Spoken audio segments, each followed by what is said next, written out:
আমি যাচ্ছিলাম শুভাদ্বীপের বাড়িতে, যার সময় এত সুন্দর পরিবেশ, সেই পরিবেশ দেখে আমি ছোট ছোট করে কিছু ভিডিও বানিয়েছিলাম। সেগুলো আমি সবার সাথে শেয়ার করলাম। চারিদিকে শুধু সবুজ গাছপালা, আর এত সুন্দর লাগছিল যে আমি না শেয়ার করে পারলাম না। প্লিজ সবাই ভিডিওটা দেখবে। বিশেষ কিছু নেই, তাও কি সুন্দর প্রাকৃতিক সবুজে সবুজ। আমাদের কলকাতায় তো শুধু গাড়ির পলিউশন, ধুলো বালি ময়লা, চতুর্দিকে নোংরা, রাস্তায় নোংরা পড়ে থাকে, মানে দেখলে যেন গা ঘিন ঘিন করে। কিন্তু এদিকের পরিবেশ এতটাই সুন্দর যে আমি ছোট্ট ছোট্ট করে ভিডিও করে রেখে সেগুলোকে আবার এক জায়গায় করে আমি শেয়ার করলাম। আমার তো খুব ভালোই লেগেছে, পরিবেশটা নিস্তব্ধ, আর ওখানকার মানুষজন প্রচুর হেল্পফুল। আমি ওই সাইডটা প্রথম গিয়েছিলাম, বাসে উঠেছিলাম, বুঝতে পারছিলাম না।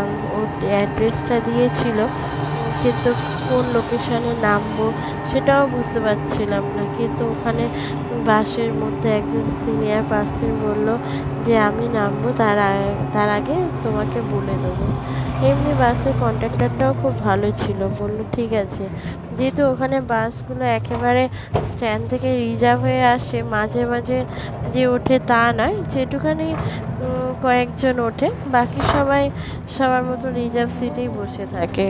তারপর আমি নামলাম, ওখান থেকে ট্রাফিক পুলিশকে জিজ্ঞাসা করলাম, করে ওর অ্যাড্রেসে গেলাম। গিয়ে তো আমার মেয়ের সাথে আমার ভীষণ বন্ধুত্ব, আগে আমি ওই দিনকে বলেইছিলাম।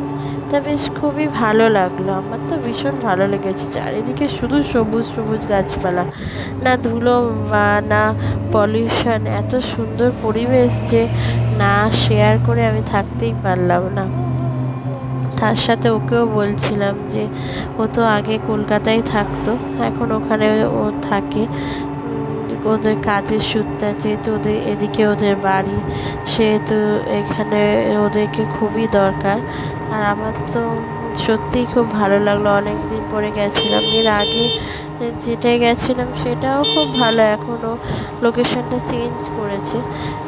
আর একটা কথা না বলে থাকতে পারছি না, আসার সময় তো আমি কিছুতেই বাস পাচ্ছিলাম না, দাঁড়িয়েছিলাম। কিন্তু এদিকে আবার দুটো ট্রেন ধরতে হবে। এখন আমি যে ভিডিওটা করেছি সেটাই টোটোতে বসে বসে করেছি।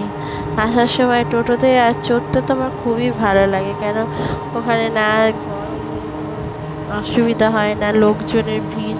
আমার তো খুবই ভালো লাগলো, ওই জন্য বসে বসে টোটোয় বসে বসে ভিডিও করতে করতে আসলাম।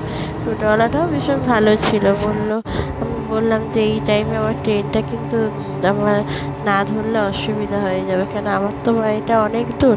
সেই কারণে আমি আমার দাদাটাকে বললাম, সে ভীষণ ভালো চালিয়েও এনেছে।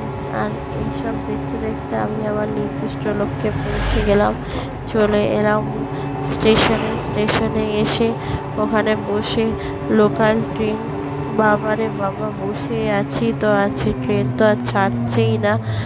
বসে থেকে থেকে পুরো কোমর পিঠ সোজা হয়ে গেল। বাবা, এই লোকাল ট্রেনটা আমি আর কোনোদিন সত্যি ফিরবো।